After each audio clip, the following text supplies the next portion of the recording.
So last time हमने circular motion start किया था। सर्कुलर मोशन क्या होता है? ओके, देन सर्कुलर मोशन के लिए जो फोर्स रिक्वायर्ड है उसको क्या बोलते हैं? सेंट्रीपिटल फोर्स बोलते हैं। ठीक है, फिर हमने टाइम पीरियड पढ़ा, what is uniform circular motion वो भी पढ़ा। ठीक है, टोटल 4 सब टॉपिक्स कवर किए थे। What is circular motion, what is centripetal force, what is UCM और uniform circular motion, what is time period. फिर फॉर्मूले भी देखे थे टाइम पीरियड के लिए, सेंट्रीपिटल के लिए भी फॉर्मूले देखे। ठीक है, सो आज का जो लास्ट टॉपिक है आपके चैप्टर का क्या है? Kepler's laws of planetary motion. ठीक है, सो नाम से क्या पता चला है? प्लैनेट बोल रहा है। जो प्लैनेट जो होते हैं सन के चारों रिवॉल्व करते हैं। ठीक है, सो ये जो लॉज है रिलेटेड टू प्लैनेट के मोशन से है। ठीक है, सो फर्स्ट लॉ केपलर ने क्या दिया? पहला लॉ देते हैं, 3 मार्क्स का क्वेश्चन आता है। One law for 1 marks. ठीक है, 3 मार्क्स का क्वेश्चन आया मतलब आपको तीनों लॉ लिखने रहते हैं। बहुत इजी है लॉ। सो फर्स्ट लॉ क्या है आपका? फर्स्ट लॉ क्या बोलता है? केपलर सेज दैट जो प्लैनेट होते हैं सन के अराउंड रिवॉल्व करते हैं। सो जो प्लैनेट का जो ऑर्बिट रहता है वो क्या रहता है? आपका इलिप्स रहता है। ठीक है, अब इलिप्स क्या रहता है वो बता देता हूँ। इलिप्स क्या है आपका? इलिप्स ऐसा थोड़ा अंडे जैसा है, बट यहाँ पे कैसे आपका दोनों साइड से क्या है? थोड़ा सा, ठीक है, ये वाटरमेलन टाइप आपको पता होगा। सो ये इलिप्स है। इसमें यहाँ पे जैसे सर्कल में एक सेंटर होता है, इलिप्स में यहाँ पे उस सेंटर को वर्ड क्या बोलते हैं? फोसाई बोलते हैं और फोकस बोलते हैं। यहाँ पे 2 फोकस होता है। ठीक है, एक डिस्टेंस और एक यहाँ पे होता है। सो फर्स्ट लॉ क्या बोलता है? Every planet revolves around the sun in an elliptical orbit. ठीक है, और सन कहाँ पे प्रेजेंट रहता है? आपके 2 फोकस होते हैं, F1 और F2। आपका जो सन होता है ये दोनों फोकस में से किसी भी एक पोजीशन पे रहेगा। आइदर वो यहाँ पे रहेगा, सन आपका यहाँ पे रहेगा, और आइदर वो यहाँ पे रहेगा। ठीक है, बट ध्यान में रखो फर्स्ट लॉ क्या बोलता है? Every planet revolves around the sun. Okay, ये आपका मैंने यहाँ पे सन ड्रॉ किया, ये सन है जो एक फोकस पे है F2 पे। एवरी प्लैनेट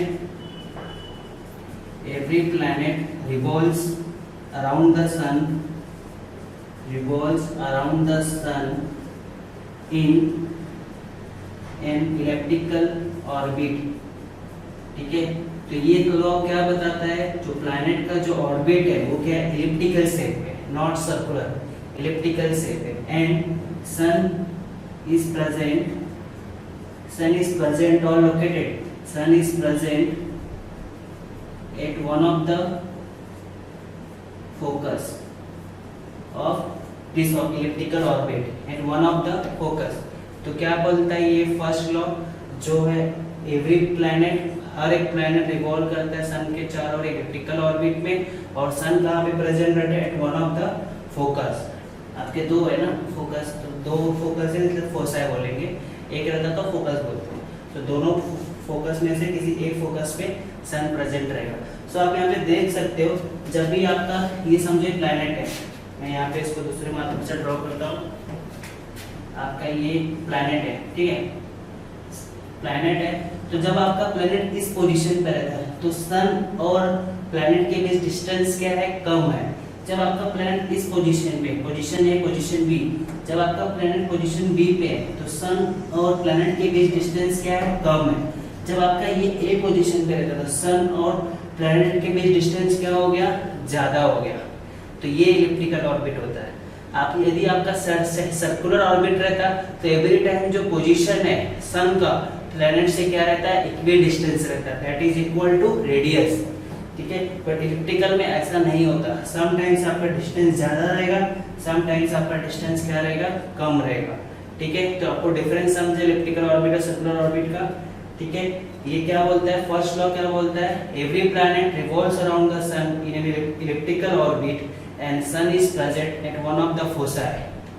ठीक है, एलिप्स में 2 फोकस होते हैं। ठीक है, 2 में से किसी एक फोकस पे सन आपका प्रेजेंट रहेगा। ठीक है, सेकंड लॉ क्या बोलता है आपका? The line joining the planet in sun. मैं समझाता हूँ आपको। The line joining the planet and sun. ठीक है, तो मैंने क्या क्या लिखा, इसको मैं थोड़ा और बड़ा ड्रॉ करता हूँ। सो आपका ये क्या है? इलिप्टिकल ऑर्बिट है,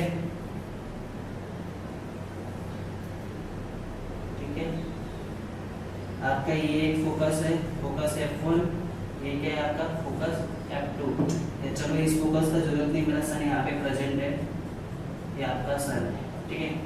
मेरा प्लैनेट है, इतना छोटा सा स्मॉल प्लैनेट है, ठीक है। तो मैं क्या कर रहा हूँ, ये लाइन मैंने क्या किया, यहाँ पे मैं डॉट डॉट ड्रॉ करता हूँ, ठीक है। तो समझो मेरा प्लैनेट अभी यहाँ से यहाँ तक आया, तो ये जो आपका एरिया है, ये जो लाइन ज्वाइनिंग है, लाइन ज्वाइनिंग क्या हो, line joining the planet and sun, ये आपका क्या है, प्लैनेट है ना। द लाइन ज्वाइनिंग, ये जो लाइन है, the line joining planet and the sun sweeps out equal areas in equal interval of time. समझो उसको t1 टाइम में उसने कितना एरिया कवर किया, ये एरिया उसने कवर किया, ठीक है। ये साइड, ये आपका एरिया क्या हो गया, इसको मैंने A1 दिया। सेम टाइम में ये साइड, जब प्लैनेट आपका किधर आएगा, इधर आएगा, ठीक है। तो यहाँ पे समझो प्लैनेट है, ठीक है। तो सेम टाइम क्या बोलता है, the line joining the planet and sun. So जब प्लैनेट यहाँ पे आएगा तो सन और प्लैनेट के बीच डिस्टेंस कैसा रहेगा, ऐसा है। ये आपका लाइन इधर है, फिर ये जो मैंने एरिया है, ये जो मेरा एरिया है, ये this area and this area, दोनों एरिया क्या रहेगा, सेम रहेगा। सो क्या बोलता है, ये जो लाइन है, line joining the sun and planet sweeps out मतलब covers equal areas in equal interval of time. मान लो आपका 2 सेकेंड में प्लैनेट यहाँ से यहाँ पे आया, उसने एरिया क्या कवर किया, A1। In the same time T1 planet comes from this position to this position. So ये जो एरिया और ये एरिया दोनों क्या रहेगा, सेम रहेगा। ये आपका केपलर्स सेकंड लॉ बोलता है। The line joining the planet and sun sweeps out मतलब covers, sweeps out equal areas in equal interval of time, ठीक है। ये ध्यान में रखो, in equal interval of time. और आपका जो एरिया कवर करने का जो वेलोसिटी है, एरिया कवर करने का जो वेलोसिटी है वो क्या है, कांस्टेंट है। तो आप ऐसा भी बोल सकते हो, areal velocity of planet is constant. ये मैं आपको सेकंड वर्डिंग दे रहा हूँ, बट आपको बुक में यही दिया है, the line joining the planet and sun sweeps out equal areas. ये समझो, मान लो आपका एक P पोजीशन है, P से Q गया, जितना एरिया कवर किया उसको क्या बोला, A1 किया। ये एरिया कवर किया उसने टाइम T1, मतलब आपका समझो टाइम 2 सेकंड है। सेम आपका एरिया कवर करेगा C to D जाने में। सो ये दोनों एरिया A1 और ये जो एरिया यहाँ पे कवर किया वो क्या रहेगा, सेम रहेगा, ठीक है। तो यही बोलता है आपका second law, the line joining the planet and sun sweeps out equal areas in equal interval of time. आपका टाइम भी सेम है और ये दोनों एरिया भी क्या है, सेम है, ठीक है। थर्ड लॉ, सो इसमें क्या बताया, एरिया कवर पे बताया, एक प्लैनेट कितना एरिया कवर करेगा, ठीक है। थर्ड लॉ बताता है, third law is related to time of period of revolution और पीरियोडिक टाइम। अभी हमने पढ़ा था लास्ट लेक्चर में पीरियोडिक टाइम क्या होता है। सो थर्ड लॉ क्या बोलता है, दिस प्लैनेट है, प्लैनेट का जो रिवॉल्व होने का टाइम है, पीरियड ऑफ रिवॉल्यूशन क्या होता है आपका, time required to cover one this whole path, time required to cover this elliptical path is क्या बोलेंगे हम लोग, पीरियोडिक टाइम और टाइम पीरियड, ठीक है।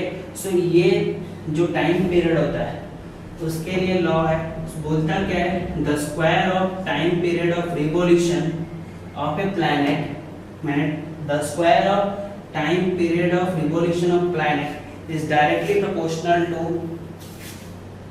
cube of its mean distance of a planet from the sun, ठीक है। सो यहाँ पे देखो, आपका देखो सन का प्लैनेट से डिस्टेंस यहाँ पे r1 है और यहाँ पे डिस्टेंस क्या है, r2 है। दोनों डिस्टेंस क्या है, डिफरेंट है ना। तो क्या बोलता है, द स्क्वायर ऑफ, मैं लिख देता हूँ, वर्डिंग लिख देता हूँ, the square of period of revolution of planet is directly proportional to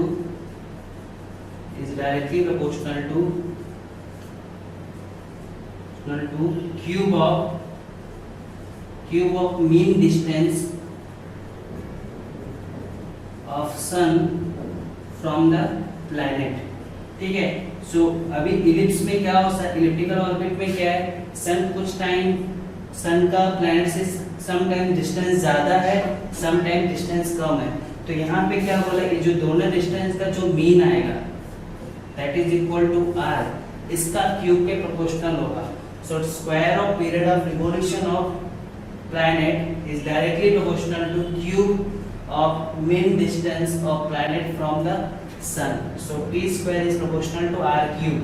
r is not the radius, ठीक है, it is the mean distance. Circular orbit रहेगा देन आप रेडियस ले सकते हो, ठीक है, but in case of elliptical orbit it is a mean distance. ठीक है, मेन डिस्टेंस क्यों बोला, क्योंकि आपका डिस्टेंस क्या है, हर बार सेम नहीं है ना, यहाँ पे डिस्टेंस आपका ज्यादा है, यहाँ पे डिस्टेंस क्या कम है।